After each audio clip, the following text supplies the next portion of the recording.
ፊልሙ የሚጀምረው ሁሉም ተማሪዎች የሁለተኛ ደረጃ ትምህርት ምረቃቸውን በሚያከብሩበት የሁለተኛ ደረጃ ትምህርት ቤት ሲሆን ብዙዎች በቅርቡ ኮሌጅ ለመጀመር ጓጉተው ነበር። በርተልቢ ጋይንስ በተሻለ መልኩ ቢ በመባል የሚታወቀው ወጣት ዩኒቨርሲቲ ለመግባት የሚፈልግ ሌላ ተማሪ ነው።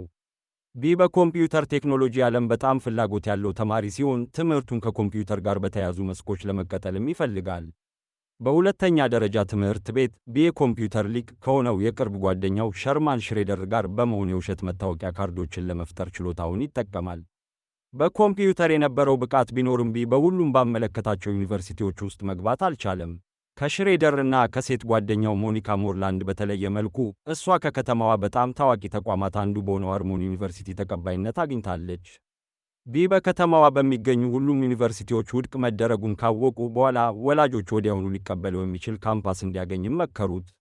ቢና ወላጆቹ የሽሬደርን የምረቃ ድግስ ሲካፈሉ ሁኔታው የባሰ ይሆናልና እዚያም የቢ አባት በቢ የወደፊት ዕጣ ፈንታ ላይ ተስፋ እንደቆረጠ ይናገራል። ይህንን ሲሰማ በወላጆቹ ግፊት ግራ የተጋባው ቢ ችግሩን ለመፍታት እብድ ሐሳብ ያቀርባል። ወላጆቹ እሱም ማስቸገር እንዲያቆሙ አስመሳይ ዩኒቨርሲቲ የውሸት የመቀበያ ደብዳቤ ለመስራትም ይወስናል። ቢም ከሳውዝ ሃርሞኒ ቴክኖሎጂ ኢንስቲትዩት የውሸት የመግቢያ ደብዳቤ ፈጥሮ ወደ ቤቱም ላከው። ውሸቱን የበለጠ አሳማኝ ለማድረግም ወላጆቹ እንዳይጠራጠሩት የውሸት የዩኒቨርሲቲ ድረገጽ እንዲፈጥርም ሽሬደርን ጠየቀው። የቢን አሳማኝ የውሸት የመቀበያ ደብዳቤ ካነበበ በኋላ ጓደኛው ዳሪል ሃንድስቢ ተመሳሳይ ደብዳቤ እንዲፈጥርለት ጠየቀው። ይህ የሆነበት ምክንያት ዳሪል በደረሰበት ከባድ ጉዳት የተነሳ የእግር ኳስ ስኮላርሺፕ በማጣቱ ሌላ ካምፓስ ለማመልከትም ተገዷል። ቢ በመጀመሪያ የዳሪልን ጥያቄ ላለመቀበል አስቦ ነበር፣ ነገር ግን በችግሩ ውስጥ ያለውን ዳሪልን ለመርዳት ሲል ለመስማማት ተገደደ። የውሸት ኮሌጅ የመግቢያ ደብዳቤ ወላጆቻቸውን በሌላ መንገድ እስኪያሳምኑ ድረስ ጊዜያዊ መፍትሄ ብቻ መሆኑንም ለዳሪል አጥብቆም ተናገረ። ሽሬደርም ለብዙ ሰዓታት ከኮምፒውተር ፊት ለፊት ካሳለፈ በኋላ በመጨረሻ ቢ የፈጠረውን ምናባዊ ካምፓስ መግለጫ የሚገልጽ የውሸት ድረገጽ ፈጠረ።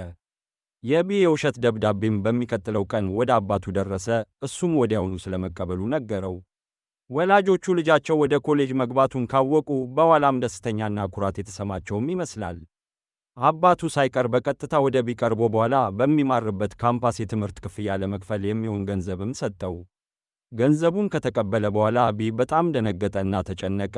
ከዛም ወዲያውኑ የሳውዝ ሃርሞኒ ቴክኖሎጂ ኢንስቲትዩትን ዩኒቨርሲቲ ሊሆን የሚችል ቦታ መፈለግ እንዳለበት አሰበ። ከጥቂት ቀናት በኋላ ቢና ሽሬደር ለምናባዊ ካምፓሳቸው ተስማሚ ቦታ ለማግኘት ሲቃኙ የቀድሞ የክፍል ጓደኛቸውን ሮሪ ታየርን አገኙ። ሮሪ በከተማቸው በሚገኙ በርካታ ካምፓሶች ተቀባይነት ማግኘት ስላልቻለች እንደ ቢ ተመሳሳይ ችግር እንዳለባትም ተናገረች። ስለዚህ እቅዱን ለመቀላቀልና ተስማሚ ቦታ ለማግኘት ለመርዳትም ወሰነች። ከዚያም ሮሪ ቢና ሽሬደርን አንድ አሮጌ ለረጅም ጊዜ ወደ ተወ ሕንፃ ወሰደቻቸው። እሱም ቀደም ሲል የአእምሮ ሕክምና ሆስፒታል የነበረ ግን ለረጅም ጊዜ ተዘግቶ እንደነበርም ነገረቻቸው። ቢ ሁሉንም ክፍሎች ከተመለከተና ከመረመረ በኋላ ሕንፃው ለምናባዊ ካምፓሳቸው ተስማሚ መሆኑን እርግጠኛ ሆነ። በጓደኛው ግሌን እርዳታም ቢና ሦስቱ ጓደኞቹ በዚያ ቦታ ያሉትን ሁሉንም ክፍሎችና ግቢ ማጽዳት ጀመሩ። በተጨማሪም እሱ ገና ዩኒቨርሲቲ ስላልተመዘገበ ወደ ሳውዝ ሃርሞኒ ቴክኖሎጂ ኢንስቲትዩት ለመሄድ ወሰነ። ወዲያውኑ መስራትም ጀመሩ። ክፍሉን ጠረጉ፣ አጸድና ቀለም ቀቡ፣ እንዲሁም የካምፓሱን ተቋም ስም በዋናው በር ላይ ያደረጉ። ቦታውን ካጸዱና ካደሱ በኋላ ቢ ከአባቱ ስልክ ደረሰው። እሱም በኮሌጅ ጥሩ አፈጻጸም ማሳየቱን ለማረጋገጥ በካምፓሱ ውስጥ ያለውን ዲን ማግኘት እንደሚፈልግም ነገረው። ቢ አባቱ ወደ ካምፓሱ እንዳይመጣ የተለያዩ ምክንያቶችን ለመፍጠር ቢሞክርም አባቱ ማስገደዱን ስለቀጠለ ለካምፓሱ ዲን ሊሆን የሚችል ሰው ለማግኘት ተገደደ። ብዙም ሳይቆይ ዳሪል ቢና ሽሬደር ለረጅም ጊዜ ከኮሌጅ የወጣውን የቀድሞ መምህር አጎት ቤንን እንዲያገኙ ይጠቁማል። በተጨማሪም አጎት ቤንን ለኮሌጃቸው ዲን እንዲሆኑ ከፍተኛ ደመወዝ ለመክፈልም ያስባሉ። በመጀመሪያ የአገሪቱን የትምህርት ስርዓት ስላልተመቸው ጥያቄውን አልተቀበለም ነበር፣ ነገር ግን በቅርቡ ከሥራው ስለተባረረ ጥያቄውን ለመቀበል ወሰነ። በማግስቱ ሮሪ እና ዳሪል ጓደኞቻቸውን ወደ ሳውዝ ሃርሞኒ ቴክኖሎጂ ኢንስቲትዩት ካምፓስ በመጋበዝ አስተማሪዎችና ተማሪዎች መስለው እንዲቀርቡ አደረጉ። የቢ ወላጆችና እህቱም ካምፓሱን ሲጎበኙ ካምፓሱ እውነተኛ መሆኑን የቢን ቤተሰብን ማሳመን ቻሉ።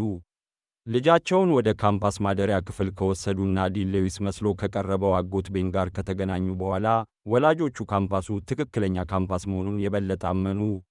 እህቱ ሊዚ ግን አሁንም ቢን አላመነችውምና ካምፓሱ ውሸት እንደሆነ ትጠራጠራለች። ከችግሩ በኋላ ቢና ጓደኛው በካምፓሱ ውስጥ ቪዲዮ ጨዋታዎችን በመጫወት ዘና ለማለት ወሰኑ። ነገር ግን እየተጫወቱ ሳለ በካምፓሱ ውስጥ ተቀባይነት አግኝቻለሁ የሚል አበርናቲ ዳርዊን የተባለ ወጣት ወደ እሱ ቀረበ። ቢም በመጀመሪያ ካምፓሱ ምናባዊ እንደሆነ ለዳርዊን ለመንገር አስቦ ነበር። ነገር ግን ዳርዊን በመቶዎች የሚቆጠሩ ሌሎች አዲስ ተማሪዎች በካምፓሱ ፊት ለፊት እየጠበቁ እንዳሉ ከጠቀሰ በኋላ ሐሳቡን ቀየረ።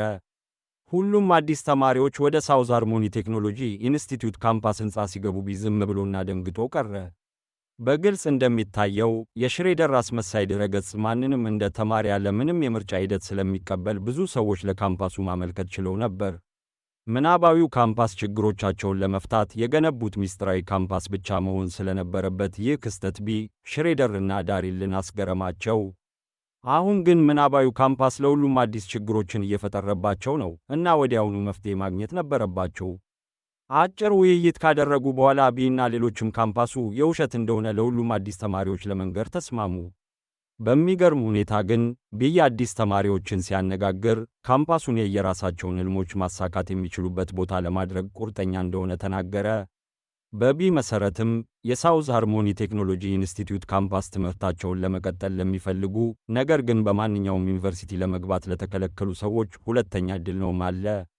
ዳሪል፣ ሮሪ እና ሽሬደር ንግግሩን ሲሰሙ ግራ ተጋብተው ወዲያውኑ ይህን የሚያደርገው ለምን እንደሆነ ጠየቁት። ቢም ስለ ምናባዊው ካምፓስ እውነቱን ለሁሉም ተማሪዎች መንገር እንደማይችል ይናገራል፣ ምክንያቱም ተስፋቸውን የመግደል ሐሳብን መሸከም አልቻለም ነበር። ቢ ሌሎች ካምፓሶች እንዴት እንደሚሰሩ በማጥናት የሳውዝ ሃርሞኒ ቴክኖሎጂ ኢንስቲትዩት ካምፓስን ለመመስረትም አሰበ። የሁሉንም የተማሪዎችን ምዝገባ ክፍያዎችን፣ የካምፓስ መገልገያዎችንና መሠረተ ልማቶችን ለመገንባት የሚጠቀም ሲሆን የትምህርት ሥርዓተ ትምህርቶችን ደግሞ ከሌሎች ካምፓሶች መማር ጀመረ። በሃርሞኒ ዩኒቨርሲቲ አንዳንድ ክፍሎችን እንኳን ተከታትሏልና ሞኒካን ስለ ኮሌጅ ልምድም ጠየቃት። ከዛም ቢ በሳውዝ ሃርሞኒ ቴክኖሎጂ ኢንስቲትዩት ካምፓስ የራሱን ሥርዓተ ትምህርት ለመፍጠር ወሰነ፣ ምክንያቱም በሌሎች ዩኒቨርሲቲዎች ያለው የትምህርት ሥርዓተ ትምህርት በጣም የተወሳሰበ ነበር። ካምፓሱም የተማሪዎችን ፍላጎትና ችሎታ በሥርዓተ ትምህርቱ አይገድብም። እያንዳንዱ ተማሪ የፈጠራ ችሎታቸውን ለመግለጽና በፍላጎታቸው ወይም በትርፍ ጊዜ ማሳለፊያዎቻቸው ላይ ተመስርተው በክለብ እንቅስቃሴዎች ውስጥ ለመሳተፍ ነፃ አደረጋቸው። አንድ ቀን የሃርሞኒ ዩኒቨርሲቲ ኮሚቴ ሊቀመንበር አምብሮዝ የሕንፃውን መሬት ባለቤት ለማግኘት ወደ ቢ ካምፓስ መጣ። አምብሮዝ ምናባዊውን ካምፓስ ስለማያውቀው መሬቱንና ሕንፃውን ለመግዛት አስቧል፣ ነገር ግን ቢያስቆመው። አምብሮዝ ከሄደ ብዙም ሳይቆይ ሮሪ በፍርሃት ወደ ቢ ቀረበችና ሊዚ አስመሳይ ካምፓሳቸውን እንደምታውቅና ለወላጆቹ ለመንገር እንዳሰበች ተናገረች። ይህንንም ካወቀ በኋላ ቢ መፍትሄ እስኪያገኝ ድረስ ሊዚ ሚስጥሩን ለወላጆቻቸው እንዳትገልጽ ለማሳመን ሞከረ። ይህንንም ሰምታ ወደ የምሽት ክለብ ድግስ ለመሄድ የውሸት መታወቂያ ካርድ እንዲሰራላት በሰጠችው ሁኔታ ሚስጥሩን ለመጠበቅም ተስማማች። በዚህም ምክንያት ቢ የውሸት ካምፓሱን እውነታ ለወላጆቻቸው እንዳትናገር የጠየቀችውን ጥያቄ ለመቀበል ተገደደ። ከጥቂት ቀናት በኋላ ሞኒካ ቢን ለማግኘትና በዚያ ቀን የተዋሰችውን ካሜራ ለመመለስ ወደ ቢ ካምፓስ ተመለሰች። የካምፓሱ ሥርዓተ ትምህርትና አካዳሚያዊ ሥርዓት በጣም ክፍትና የእያንዳንዱን ተማሪ ፈጠራ የሚያከብር መሆኑን ስታይም የተገረመች ትመስላለች። ካምፓሱ የውሸት መሆኑን ምንም የማታውቀው ሞኒካም በካምፓሱ ውስጥ ተቀባይነት ባገኘው በእሱ ላይ በአድናቆት ተመለከተችው። በሚቀጥለው ምሽት የሳውዝ ሃርሞኒ ቴክኖሎጂ ኢንስቲትዩት ካምፓስ ተማሪዎች የሙዚቃ ችሎታቸውን እንዲያሳዩ እና የመጀመሪያ ዓመት ኮሌጅ እያሉ እንዲዝናኑ ለማድረግ የሙዚቃ ትርኢት አዘጋጁ። ሃርሞኒ ዩኒቨርሲቲ በተመሳሳይ ጊዜ የካምፓሱን ዓመታዊ በዓል እያከበረም ነበር፣ ነገር ግን አብዛኞቹ ተማሪዎች ወደ ሳውዝ ሃርሞኒ ቴክኖሎጂ ኢንስቲትዩት ካምፓስ ሄደው ነበር። አምብሮዝ እና ጓደኛው ሌሎች ተማሪዎች ድግስ እያደረጉ መሆኑን ከአንዷ ሴት ተማሪ ከተገነዘበ በኋላ ድግሱን ለማደናቀፍ ወደ ሳውዝ ሃርሞኒ ቴክኖሎጂ ኢንስቲትዩት ካምፓስ ሄዱ። እንደ ዕድል ሆኖ አምብሮዝ እና ጓደኞቹ ወደ ቦታው ሲደርሱ ሽሬደር አስተዋላቸውና ለቢ አሳወቀው። በዚህም ምክንያት ቢና ሌሎች ተማሪዎች ከካምፓሱ ውስጥ እነሱን አስወጡ። በማግስቱ አምብሮዝ እና ጓደኞቹ ሽሬደርን ስለ ሳውዝ ሃርሞኒ ቴክኖሎጂ ኢንስቲትዩት ካምፓስ ለመጠየቅ አሰቡ። ሽሬደርንም ለማሳመን ወደ ወንድማማችነት ድግስ እንደሚጋብዙት አስመስለው ነበር። ሽሬደርም የአምብሮዝ ቤት ሲደርስ አምብሮዝ እና ጓደኞቹ ያዙትና የሳውዝ ሃርሞኒ ቴክኖሎጂ ኢንስቲትዩት ካምፓስን ቦታ እንዲገልጽ አስገደዱት። ከዛም ቢ ከጥቂት ቀናት በኋላ የሽሬደርን ማደሪያ ክፍል ሲጎበኝ በአምብሮዝ ቡድን ጉልበተኝነት የተነሳ በቁስሎች የተሸፈነ ሆኖ አገኘው። አምብሮዝ ሁሉንም የዩኒቨርሲቲያቸውን ድረ-ገጽ መረጃና ኢሜይሎች የያዘውን ላፕቶፕ ፑፑን እንደወሰደም ለቢ ነገረው። በመጨረሻም ቢ የፈራው ነገር ተፈጠረ። የሳውዝ ሃርሞኒ ቴክኖሎጂ ኢንስቲትዩት ተማሪዎች ወላጆች ወደ ካምፓስ መጡ። ምክንያቱም አምብሮዝ ለሁሉም ተማሪዎች ወላጆች ስብሰባ እንዲገኙ ይጋበዘበትን ኢሜይል ልኮ ነበር። ከዚህም በላይ አምብሮዝ ወደ ትምህርት ቦርዱ ቀርቦ የዩኒቨርሲቲውን የሳውዝ ሃርሞኒ ቴክኖሎጂ ኢንስቲትዩት የውሸት መግለጫ ሪፖርት በማድረግ የካምፓሱን መፍረስ እንደሚያስፈራራ ተናግሮም ነበር። ዲኑ ካምፓሱ ውሸት መሆኑንም ሲገልጽ የቢ ወላጆችን ጨምሮ ሁሉም ወላጆች ተስፋ ቆርጠው ወጡ። ከጥቂት ቀናት በኋላም ቢ የሳውዝ ሃርሞኒ ቴክኖሎጂ ኢንስቲትዩት ካምፓስ ሕንፃን ለመመልከት ሲመለስ የትምህርት አገልግሎት የሳውዝ ሃርሞኒ ቴክኖሎጂ ኢንስቲትዩት ዕጣ ፈንታን ለመወሰን ወደ ችሎት የሚጋብዝ ደብዳቤ አገኘ። ደብዳቤውን ካነበበ በኋላም ቢ ወደ ጓደኞቹ ሄዶ ካምፓሳቸውን ለማዳን እንዲረዱት ጠየቃቸው። ችሎቱ የሳውዝ ሃርሞኒ ቴክኖሎጂ ኢንስቲትዩት ካምፓስ ብቁነትን በትምህርት ቦርድ ፊት ለማሳየትና ለመስራት ፈቃድ ለማግኘት ጥሩ አጋጣሚም ይሰጣቸዋል። ማብራሪያውን ከሰማ በኋላ ሽሬደር እና ሌሎችም ቀደም ብለው እንዲገነቡ የረዷቸውን ካምፓስ ለማዳን ቢን ለመርዳት ተስማሙ። በችሎቱ ቀን ሁሉም የሳውዝ ሃርሞኒ ቴክኖሎጂ ኢንስቲትዩት ተማሪዎች ቢን ለመደገፍና ካምፓሳቸውን ለማዳን መጡ። ከዚህም በላይ ወላጆቹ ሁልጊዜ የቢን ስኬት ስለጠየቁ ልጃቸውን ለመደገፍ በችሎቱ ላይ ባልተጠበቀ ሁኔታ ተገኙ። ክሱ በችሎቱ መጀመሪያ ላይ ቢን የሳውዝ ሃርሞኒ ቴክኖሎጂ ኢንስቲትዩት ካምፓስ ደረጃውን የጠበቀ ስርዓተ ትምህርትና ተገቢ አካዳሚያዊ ዕውቅና እንደሌለው በመግለጽ እንዲፈርስ ይገባዋል በማለት ከሰሰው።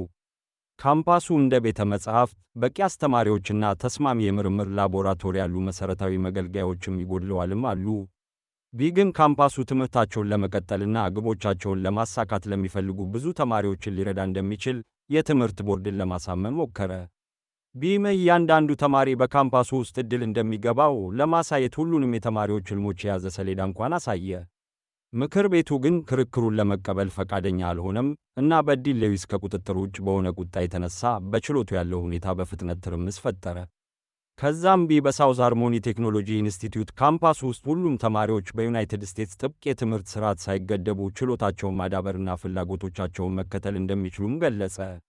በዚያ ካምፓስ ውስጥ ያለ እያንዳንዱ ተማሪ የፈጠራ ችሎታቸውን ወይም ፈጠራቸውን ለማዳበር ብቸኛው ዕድል አለው። ይህም የአሜሪካ ትምህርት የመጨረሻ ግብ ነው አለ። ከቢ አስደማሚ ንግግር በኋላ የትምህርት ቦርዱ የሳውዝ ሃርሞኒ ቴክኖሎጂ ኢንስቲትዩት ካምፓስና የተማሪዎቹን እምቅ ችሎታዎች ተገንዝቦ ለካምፓሱ ዕድል ለመስጠት ወሰነ።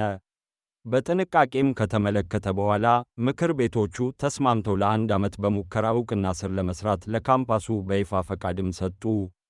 ሁሉም ሰውም በውሳኔው የተደሰተ ይመስላል እና የቢ ወላጆች በልጃቸው ስኬት በጣም ኩራት ተሰማቸው። በመጨረሻም የሳውዝ ሃርሞኒ ቴክኖሎጂ ኢንስቲትዩት ካምፓስ እንደገና ሥራ ጀምሮ ይበልጥ የተረጋጋና የተሻለ ተቋም ለመሆን ቻለ። ስለተመለከታችሁን እናመሰግናለን። እንደዚህ አይነት ተጨማሪ ቪዲዮዎችን ማየት ከፈለጉ ሰብስክራይብ ያድርጉ።